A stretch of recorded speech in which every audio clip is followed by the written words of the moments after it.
Welcome back to the Raleigh Oaks Baseball Club here on OTP 25. We are here at the All-Star break, and that means it's time to start looking into what we're possibly going to be doing here at the deadline and gearing up for the rest of the 2043 campaign. As you may be able to see by this lineup here, things have been a bit different in our roster construction ever since we last checked in. You'll also see that we are currently 4.5 games in front of the Kansas City Royals as the Braves have fallen off and they are now in third place, 9 games back. If we take a look at the standings here, the expanded standings, we have a 140 run differential, which is the highest in the Southern Division, 7-3 in our last 10 here. Our pitching has gotten a bit more under control since the last check-in. You can see, taking a look at the team stats here, much better going on. Those first 2 months of the season were just rough with the pitching staff for whatever reason, but now we are truly looking like one of the best teams in baseball here. Lots of 1s and 2s you're seeing all on the offense. I mean, second in batting average, first in OBP, slugging, OPS, WAR, WOBA, runs scored, second in hits, first in extra base hits, third in home runs. Fourth in strikeouts, first in stolen bases and base running, and then on the pitching side of things, second best ERA, fourth best starters ERA, the best bullpen, second in runs allowed. I believe this was 11th when we last checked in. The best WAR, second least hits allowed, the best opponent's average, the best home runs allowed. This was 11th. This was like 11th or 10th. This is the best in the National League. We also strike out the most guys, and we have the best zone rating. So things have just been going very well for us. And we've been dealing with some injuries, too. You'll see here that we have the Griego injury. He still has 2 weeks left on that. Santiago Tapia missed like 7 weeks with a concussion. He has 3 days left on that. He'll have to go through a long rehab assignment to get back. He was playing well for us, like we know. But you could see back in the beginning of June, he got that concussion and has just been out ever since then. We lost our backup catcher, Jesus Sandoval, who was not playing well either, but he's on a rehab assignment right now. He'll be back soon here. And then Juan Trujillo was a big one of our bullpen pieces. He tore his labrum. He's going to be out for the rest of the season and a good chunk of next season as well, if I had to guess. So just taking a quick look, I'm not going to go over a full recap, but just taking a quick look at some of the new names we have here on the team that have been helping us out. Bobby Harlow is back up in the big leagues. You can see he has a 7.2 innings pitched with no ERA. He's been solid. Bay has actually gotten his home runs under control. It's down to a 1. We don't see a shit ton of like 1.8s going on anymore here. Mendoza's gotten his down to 1.6. This was in the 2s. Bob Durham is the guy we called up because I thought he was an interesting prospect we had. 23 years old almost. 3rd-round pick in 2039. He was pitching between 3 different levels this year. We called him up. He's in a long relief, avoid high leverage role, and he has not been doing well. So we might have to send him down, but for now he's in that role, and he's probably the guy to go down once we definitely try to add an arm to this bullpen down the stretch at the deadline. While on the offensive side of things, if we just take a look at what this new lineup looks like, Daniel Langarisa is up actually leading off for us, and he has been great. He already has a 1.4 WAR with a 153 WRC+. He's walking a ton, striking out less than he's walking. He has a 422 OBP. We have been struggling to find that legit leadoff hitter ever since Ortega fell off, and this guy is looking like he can be that for us. Where he's going to play when Tapia comes back, I don't really know, but we have to have this guy in the lineup. You'll also see that Nesty Rojas is actually the 2nd highest WAR on our team. He's having a good season, like we wanted him to. Ramirez is still doing well. Pineda is actually taking over as our center fielder here because Cooperman got hurt for a bit. You can see he was out for 4 weeks with torn quadriceps. And while he was out, Jesus Pineda here has been raking in that center field spot. He's playing a good center field as well, so we're playing him in center, and Cooperman is the backup right now.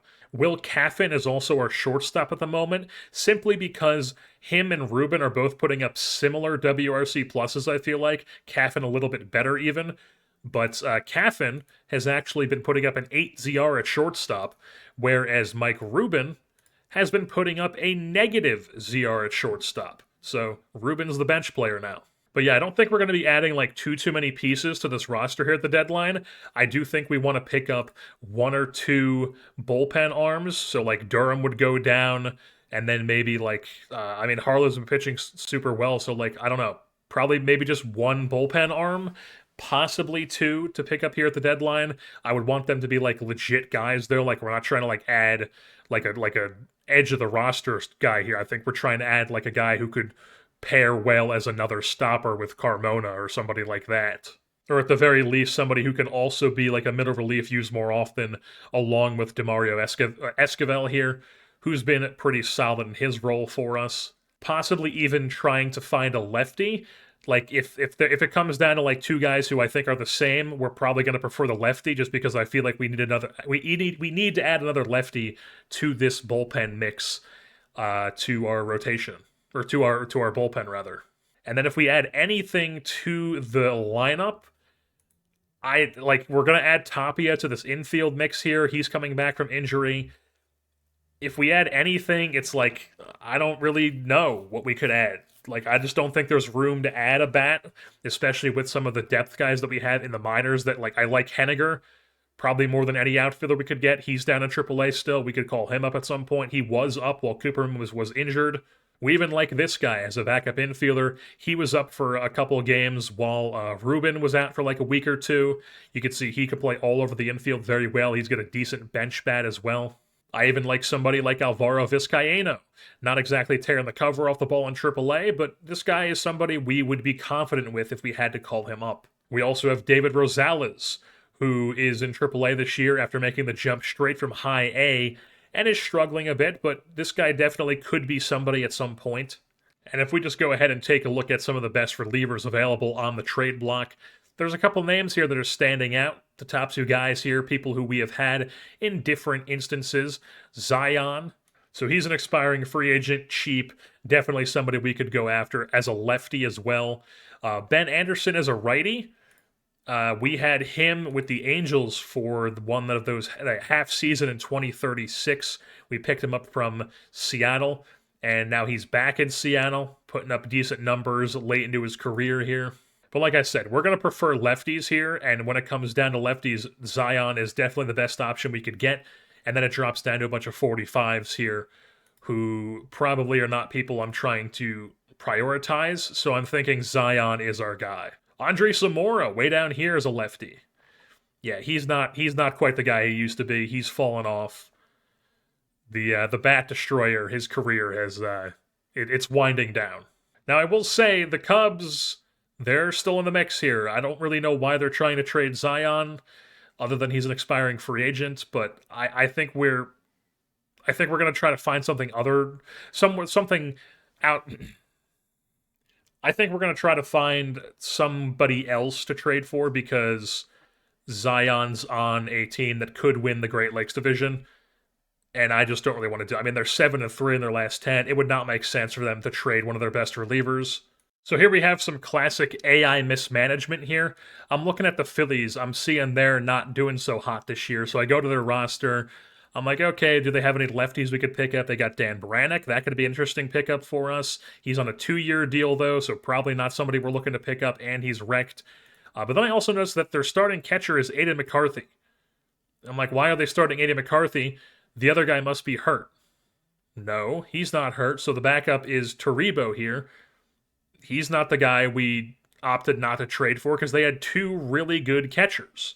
So we go to the info page here, go to their history, take a look at the 2042 Philadelphia Phillies, as that takes a second to load. Julio DePorto here was the guy we traded for because they had two really, really good catchers. Or this is the guy we didn't trade for because I was like, he's already in place, he's their catcher.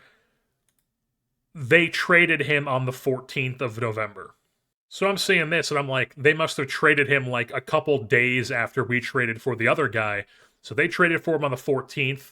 The Giants did. And then if we could take a look at our catcher, we traded for him on the 15th. So what happened is I looked at their roster, and they had two really good catchers. So I was like, okay, we'll trade for this guy. So we trade for this guy. We send the offer on the 14th. We advance the day to the 15th. And on that 14th day, the AI, since they don't have to wait to do trades, they did a trade and they also accepted our offer. So, fantastic stuff. Just classic AI mismanagement. You can't even escape it in this game. As much as you want games like this to be in depth and not have dumb shit like that, like MLB The Show does, of course it does. Of course they do. How about the D-backs? Do they have a lefty? Their closer is a lefty, but he's a 23-year-old who they claimed off waivers from San Diego in the offseason. So I mean, I guess if they're gonna waive these guys, I mean, I guess I shouldn't like feel like I couldn't pull the trigger on them. So like Kurt Holmes, definitely a guy we could possibly trade for, especially with a team like Arizona, who's just probably trying to trade anything they possibly can for value because they have been slipping the past few years and they're probably just trying to like sell anything they can for value. And like as I always talk about, relievers are like the first guys you sell. Oh man, I go to the Brewers and I'm like, that's right, they have Bubba Parks. We want Bubba Parks. They're a poor team. We could trade for Bubba Parks. They extended him. He was an expiring free agent and they just extended him. Damn it. So there are two options in my mind. There is Kevin Dodo here on the Miami Marlins. They signed him as a minor league free agent last season. They called him up from AAA Jacksonville, even though he wasn't really pitching that well. And he's been pretty solid here in the major leagues. He's a guy, though, he's nasty, but he has zero idea where it's going. Still, though, could be an option for us. It's really either him or Kurt Howell, the guy on the Rockies. Or not the Rockies, the D-backs, was it? Yes, Kurt Holmes, not Howell. Kurt Holmes. So I went to go offer Kurt Holmes, who is the guy on the D-backs, and we just gave them this Mendesa offer, and they came back saying, no way, but it's a different group of players. Some of these guys, I am not totally like 100% out on selling. So like some of these younger guys, like I don't think we're going to give up this guy. We're not going to give up like this guy. Pineda, obviously, no. Dennehy is a no. I mean, he could possibly be a yes. I think Dennehy, obviously not Griego or Broadhead or not Carmona. So I think it's either Dennehy, who's like a catcher who could be a decent bat and is not really a catcher. He's more of a first baseman DH, even though he's a DH. So he's a DH, or Joe Dorchinez, who is a former 8th round pick who can play a really good infield and is like a decent depth option for us right now. So I think I'm leaning towards giving them Dennehy. We're going to go ahead and do that. But I think we're just going to go ahead and offer just Dennehy. So here we go. We give them Dennehy. They just want like a throw-in guy, and we're going to get Kurt Holmes on this. So, yeah. Kurt Holmes is going to join our team here down the stretch as like a single-inning lefty guy. And then just taking a look at the current state of this bullpen, like, we're not going to send down Nazario. We're not going to send down Carmona. We're not going to send down DeMario. We're not going to send down Holmes. We're not going to send down Luce. Also, he can't be sent down. He has 3 option years used, so we can't send him down. We don't want to send down Bobby Harlow. He's been good. Bay is also somebody who, like, I think he's replaceable, but he has no options, and I like what he brings to the team. And then Mendoza's a Rule 5 guy who's been pitching well, so we don't want to we're not going to give him back to Arizona. So I think, like, Harlow's been pitching so well, but really the only option if we were to pick up another arm is to, like, send down Bobby Harlow and just kind of have Bobby Harlow hanging down in AAA until we want to call him back up in September or somebody gets hurt or something, because really he's the only guy who we could send down, and I don't really want to send him down. So I think that's just going to be what we do. I think we're just going to trade for that one reliever, and that's the move. We're bringing the boom! 108 wins here for the Raleigh Oaks, ending the season with a 17-4 win over the Detroit Tigers. Just absolutely running away with the division. Now, the Astros didn't win 17 games or whatever it was they were projected to win, but we won 108, which is pretty damn good. You can see here our team position rankings. I mean, they just think that we're like a dynamo here. We are just incredible. Now, I will say, before we actually get into taking a look at what this team looks like, how they did this season, we have ended the season with quite a few injuries. We knew Trujillo was out. Rocky Gusty broke a bone in his elbow, so he's out for 3 months. Luis Griego came back, was playing decently, sprained his knee. He's out for 3 weeks. He's been out since the end of August, so missed quite a bit of time this season. Not loving that. And then Yaikel Cooperman also has an intercostal strain. He's out for 5 weeks. He just got that recently. And those are our injuries. But the team is so deep that it really doesn't even matter, at least for the regular season. Hopefully for the postseason. I would be very pissed if we'd lose in the first round with this fucking team. But taking a look at our team stats page, 108 wins. Let's take a look at the standings first. 261 run differential.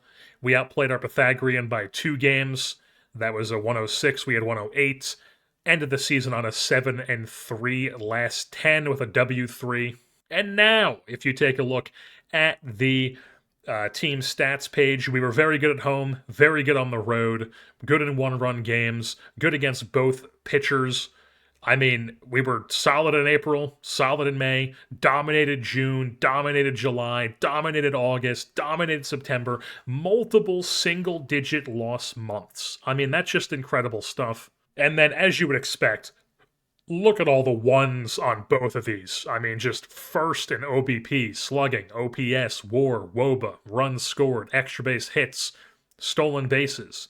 Number 1 on the pitching side in ERA, starters and bullpen, runs allowed, WAR, hits, opponent's average, BABIP, strikeouts, defensive efficiency, and zone rating with a 51 zone rating. I mean, just take a moment to look at that. Let it come over you. Let it soak in. I mean, just an incredible season here in 2043 for the Raleigh Oaks. And taking a look at the pitchers here, sorted by WAR, we had ourselves some damn good pitchers on the team. I mean, look at this. Wilson Morales with a 5.8 WAR in our rotation. He was phenomenal. 144 ERA plus, a 69, very nice FIP minus, a .4 home run per 9. And then look at this. The second highest WAR on our team was Luis Carmona, the 24-year-old reliever, putting up a 4.7 WAR with 136.2 innings pitched as a stopper. A 28.3 K minus walk. I mean, what could you possibly say? What could you even possibly say about this guy? We have this guy with his 80 grade stuff, 80 grade fastball curveball mix, and we have Juan Nazario. I mean, it gets to the end of the game, and I mean, just it's game over. And then in the rest of the rotation, you got Santiago Mendoza, his first year moving from the bullpen to the rotation, puts up a 3.8 WAR. Very solid season in 31 starts. Mike Cincamani puts up a 3.7 WAR. Ed Osterley, not his best season, but still a 3 WAR. We'll take it. Juan Nazario, 2.9 WAR and only 60 innings pitched. Incredible back end. 43% strikeout rate. A 36.8 K minus walk. I mean, that's just absurd. That's absurd. Jake Graham missed a chunk of the season coming back from his injury, but when he did pitch, he was great. 24 starts, a 2.8 WAR, a fantastic rotation. Who's going to be the guy who's the odd man out? Because we're not going to run a 4-man rotation. Honestly, it might even just be Morales, Cincamani, Osterley, and Graham, and maybe move Mendoza to the bullpen, because we know Mendoza's the bullpen guy. And just have our bullpen be insane. Adds a lefty to the bullpen, too. I think that might be the move. And then we've got DeMario Esquivel, who was decent. Kurt Holmes was decent since coming over. Or I should look. He was actually very good ERA-wise, league average FIP-wise, since coming over in 20 and a third innings pitched for us, 34 for Arizona. We also ended up claiming Luis Lozano here at one point because he had multiple options. We used one of them to send him down to AAA here, this Venezuelan Italian. 80 grade stuff potential with a good fastball, curveball, sinker, and cutter. He is a fly ball pitcher, but we brought him in to see what he could do, and he did walk a decent amount of guys, but he got a bit unlucky with the ERA. He got BABIP to all hell, but definitely solid. I don't know if he's going to be a part of the postseason bullpen, but he's definitely a guy we are psyched to have here for the long run. Tariq Bin Abdud came up at the end of the season because he was solid in AAA this year, 20 starts down there. These are his ratings as a reliever, looking like he could be pretty solid. And then Bay, probably the odd man out for the playoff bullpen. Same with Mendoza. Both these guys struggled down the stretch. And then taking a look at the bats side of things, would you ever guess that Jesus Pineda is going to lead this team in WAR? A 4.9 WAR for Jesus Pineda, playing center field down the stretch once Cooperman got hurt, and he was fantastic. 4.9 WAR, 117 WRC plus, 26 doubles, 18 home runs, 26 swiped bags, and he puts up a 10 ZR in that center field spot in only 91 games. Juan Amancio, doing Juan Amancio things as our catcher, a 4.1 WAR, 28 home runs, 26 doubles, doing the damn thing. Nesty Rojas puts up a fantastic season. Thank the Lord, this guy, we're going to get rid of him in the offseason. He's going to put up a season like this. Some team's going to be like, Nesty Rojas is back, and we're going to trade his ass. Juan Ramirez puts up a solid season, a 3 WAR. How about another 3 WAR? Luis Rodriguez with a triple-digit WRC plus, 30-plus home runs, just like Juan Ramirez, and a 3.4 WAR. How about a 3.3 WAR in only 94 games from Daniel Langarisa? 146 WRC plus, walks more than he strikes out, 404 OBP at the top of the lineup there. His problem is that he does not play defense well. You can see here, very poor defense. So we're going to have to decide who plays second base for us. Is it going to be Langarisa, or is it going to be Santiago Tapia? Probably leaning Tapia, to be honest. But it's a good problem to have, considering both these guys. Another 3 WAR player, Santiago Tapia, even with the amount of time that he missed, 7 to 8 weeks with a concussion. Will Caffin, not a great offensive player, but an 84 WRC plus with a 2.5 WAR because he puts up a 10 ZR at shortstop. We will absolutely take that. Eric Oliar put up an average season, a 2 WAR, a 102 WRC plus. Edgar Ortega was valuable off the bench. Chris Henniger did decent stuff for us as a bench player. Mike Rubin sucked this year, and so did Jesus Sandoval. I should also just talk about Rocky Gusty, because before he did get hurt, he was having a good season. Another guy who was going to have a 3 WAR for us. Yaikel Cooperman, he put up a 2 WAR for us, slightly below league average WRC plus. But still a very good defender, obviously, very good player to have, but obviously going to be hurt here for the playoffs. And then Luis Griego, he only has 3 weeks left, so he might come back depending on how long we go into the playoffs, but he was definitely having a poor year. I mean, he played 18 games. 18 games because he played like 11, got hurt, came back. He played a few more, and then got hurt again. So not a great year for Luis Griego, on top of him having all the minuses this offseason. Just not trending in the right direction. Also, just realizing that they did not have some of these guys who were actually on the roster, on the playoff roster, so they're not showing up. Like Eric Luce here, Luce, whatever this guy's name is, as a lefty, he put up a solid season for us. He's going to be a part of our postseason roster. And then Bobby Harlow definitely did not have the 0 ERA that he had when he first came up, but he was okay. He's probably on the edge of possibly making the postseason roster. We will have to see how that shakes out. And then just taking a quick look throughout Major League Baseball here for some of the league leaders. On the hitting side of things, Jorge Cerna, the man the Angels signed after we left, he has turned into an absolute monster, and he is now leading the league in home runs, RBI. Kane Archdeacon, top 2 in WAR once again. Old friend Pat Taft, top 3. I don't think we're going to have a ton of guys here just because our team was just well spread out. We didn't have anybody who put up like an 8 WAR. We just had like 9 guys put up a 3 to 4 WAR. Yeah, so we don't have anybody in the top 5 in any of these categories.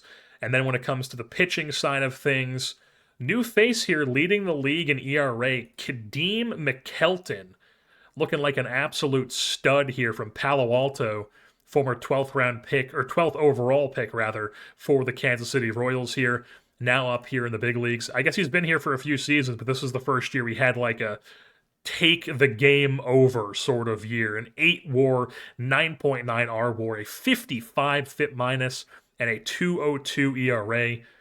Insane stuff. Also, just a perfect nickname, Silky McKelton. Great stuff. Great stuff. And look at this.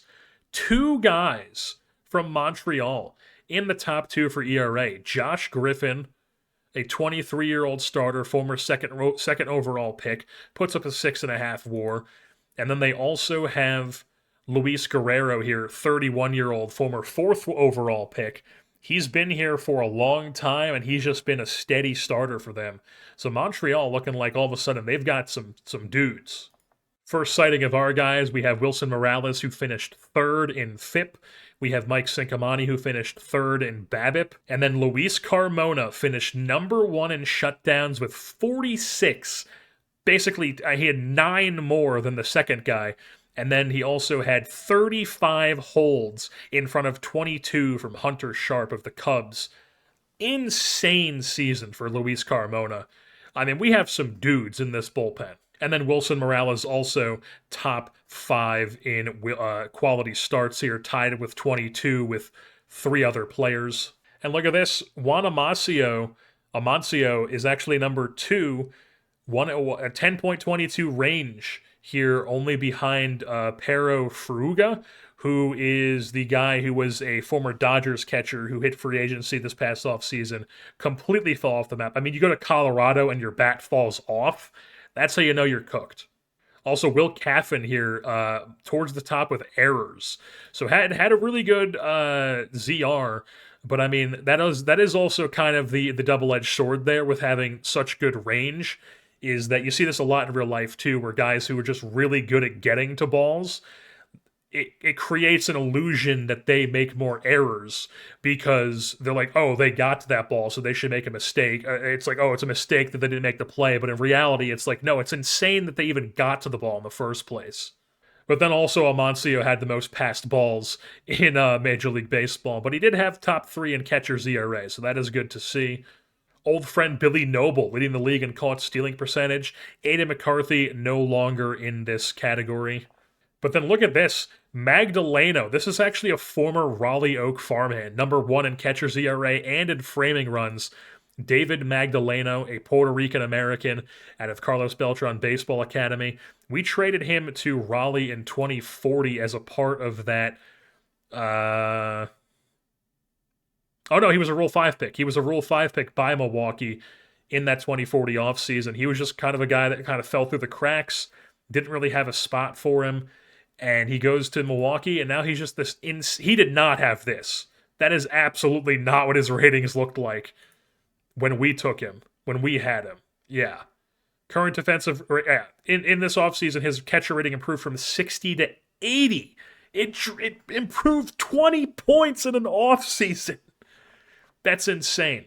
I've never seen that before. And then also Pat Taft here, top of the zone rating for San Diego. But then look at here, old friend Alejandro Canalate still getting it done here at age 32. He's wrecked, but he's still playing a ton of games, still being like that 80 WRC plus hitter, and then just putting up like 20 ZRs in center field, like 25, 17, 12, 17, 12, 14, 15, 14. I mean... incredible defender, generational defender in center field. And then there you have the playoff bracket. No games have been played yet in the National League side of things. You have us and the Cubs in those top 2 spots in the division winner roles. Then you have the Braves, the Royals taking on each other, the Blue Jays and the White Sox taking on each other. And then over in the American League, you have the Dodgers and the Yankees as the top spots, the Expos taking on the Angels, and the Nationals taking on the A's in those wild card spots. Let's see who we take on.